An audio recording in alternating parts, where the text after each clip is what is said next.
За хоёр асуулт байна. Нэгдүгээрт өнөөдөр Улсын хурлын чуулганаар засгийн газраас өргөн барьсан хоёр хуулийг татсан байгаа. Эдийн засгийн өршөөлөний тухай хууль, хоёр дахь нь стандартчлал техникийн зохицуул, тохирлын үнэлгээний итгэмжлийн тухай хуулийг татсан. Тэгээд энэ хоёр хуулийг татаж сайжруулах төлөвлөгөөтэй татвуу эсвэл өмнөх ерөнхий сайдын одоо шийдвэрээр энэ хуулийг татвуу гэдэг энэ дээр асуулт байна. Тэгээд энэтэй уялдуулаад энэ хоёр хууль маань бас зөвшөөрлийн тухай хуультай нэлээд уялдана. Эдийн засгт одоо төрийн оролцож байгаа хамгийн том хэлбэрүүдийн нэг бол зөвшөөрлийн тухай хууль. Тэгээд зөвшөөрлийн тухай хуулийн одоо хэрэгжилттэй энэ хуулийн төсөлтөд ажлын хэсгийг хахаж байгаа хувьд бол зөвшөөрөл олгож 400 зөвшөөрөл тус бүрээр нь ярилцсан. Тэгэхээр зөвшөөрөл олгогч байгууллагуудын хувьд бол бас хуулийг буруугаар хэрэгэлдэг, дутуу одоо тайлбарладаг, хуулийн шаардаагүй зүйлүүдийг шаарддаг ийм зүйлүүд нэлээд анзаарч байгаа. Тэгэхээр энэтэй холбогдуулаад цахимжуулах зайлшгүй шаардлагууд байгаа. Засгийн газрын үйл ажиллагааны хөтөлбөр дээр ч гэсэн төрийн байгууллагуудаас зөвшөөрөл олох үйл ажиллагаа бүрэн цахимжуулна гэдэг. Тэгээд эдийн засгийн хөгжлийн яамн дээр болон лицензийг мэн гээд цахим платформ бий болцсон байхад зарим яамдууд одоо болтол энийг ашиглахгүй зориуд санаатаагаар зарим нь бүр авилгалтай тэмцэх газраас хүртэл энийг цахим болгоо гэдэг шаардлагуудыг тавьж чинь энэ өөрөөр эрсдлийг нэмэгдүүлж чинь гээд байгаа мөртлөө асуудлаа шийдэхгүй байна. Тэгэхээр энэ чиглэлээр та ерөнхий сайд болоод яг энэ захимжуулалт дээр энэ яамдуудыг гэр шахахгүй энийг одоо тодорхой хугацаа тавиа шахаад одоо энэ хуулийн хэрэгжилтийг илүү хялбар болгох шаардлага харагдаж байгаа. Хоёрдугаарт нь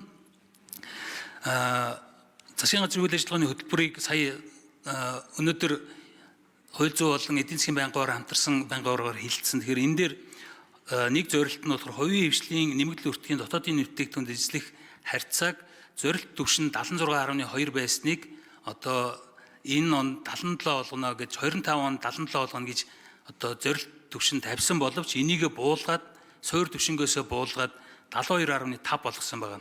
Энэ нөгөө талаасаа бас төсвийн зарлагыг 2023 онд төсвийн дотоодын бүтээгдэхүүний 32-т тэнцэж байсан зардлыг шинэ засгийн газар 38.3% болгож одоо жишээлбэл оюун эрдэнэ ерөнхий сайдын засгийн газрын үед нэмэгдүүлж ирснийг энэ 25 онд 35.1 болгож ингээ бууруулсан байна.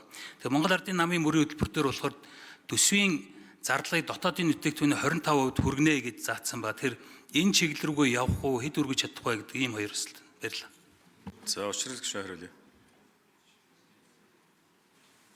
За их төвшин гишүүний асуултанд хариулъя. Стандарт тохирлын үнэлгээний хууль бол зөвшөөрлийн хуультай яг таг уялдах ёстой. Яагаад вэ гэвэл зөвшөөрлийн хуулиар 110 зөвшөөрөл мэргэжлийн холбонд шилжих, тусгай зөвшөөрөл бараг 20 орчмоор багасах, энгийн зөвшөөрлийн тоо нэмэгдэх, тэгээд түүнд бичигдээгүй бол бус төрлийн үйл ажиллагааг зөвшөөрөл тооцохгүй.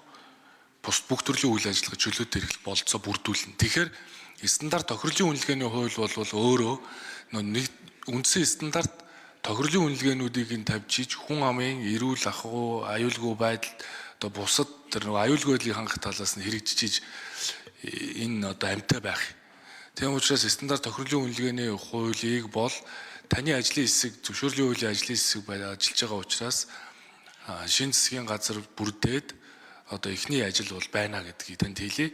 Зөвшөөрөл мэдээллийн хуулийг бол цахим хөгжлийн сайд байхаас хойш ажиллаж боловсруулж тэгээ яг өргөн мэдүүлэх гэхээр 90% нь дунд нь засгийн газар дээр гээгч гээд байдаг байсан.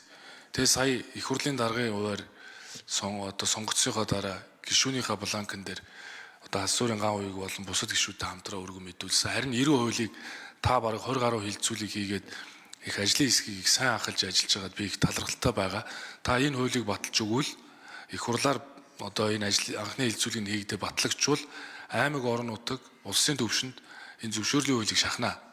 Хүн суртал гогтгийг мултлах энэ дүрм журмыг САТ-ээс арилгах ажлуудыг гүйцэтгэх засаглалын хувьд бол одоо шахаж ажиллана гэдгийг хэлье. Эдийн засгийн эрх чөлөөний хууль яагаад татагдсан бэ гэвэл энэ хууль уг нь 21 хууль дагсан байсан тухайн үед. Тэгсэн чинь нөгөө яамдуудаа санал авч тойрсоор байгаад яам болгоо нөгөө хувийн эрх мэдлийн асуудлыг чинь эрх мэдлийн татаж авж байгаа ойлголт учраас ингээд нэг баахан санал өгсөөр байгаад сүүлдээ тэр зөвшөөрөл эдийн засгийн эрх чөлөөний хууль орж ирэхдээ хүүхд тасрах хууль гэдэг нэг хууль тагцсан орж ирсэн. Тэгэхээр нөгөө их хурлын гишүүдийн шүүмжлээд байгаа нь аргагүй шүү дээ. Энэ хууль чинь дагсан хуулиудтай орж хэрэгжих ёстой. Тэгэхээр ардын намын бүлэгч тэр, ардчилсан намын бүлэгч тэр нэгдээд энэ эдийн засгийн хэрэгжүүлээний хуулийн концепцээр нэгдчихвэл энэ хуулиа авч орж ирээд одоо хэрэгжүүлэх болцоо бүрэн байгаа гэж ингэж бодож байгаа. Тэгээ энэ зөвшөөрөл байхгүй болцсондоо биш. Энэ чинь бараг 2957 стандарт хэрэгжиж байгааг нь цомхон болгоод стандартуудыг тавьчих юм бол хүн амын эрүүл ахуй аюулгүй байдалд бол тийм сөргөөр нөлөөлөд байхгүй. Ер нь хөдөлмөрлөлийн хий бүтээй гэсэн хэн бүрийг дэмждэг ийм л одоо засгийн газар бүрдэх ёстой л гэж одоо би бол гол бодлогоо барьж ажиллаж байгаа гэдгийг бол хэлье. Сархтын Зулбахар гүшүүн. За, хуралдаан даргалагч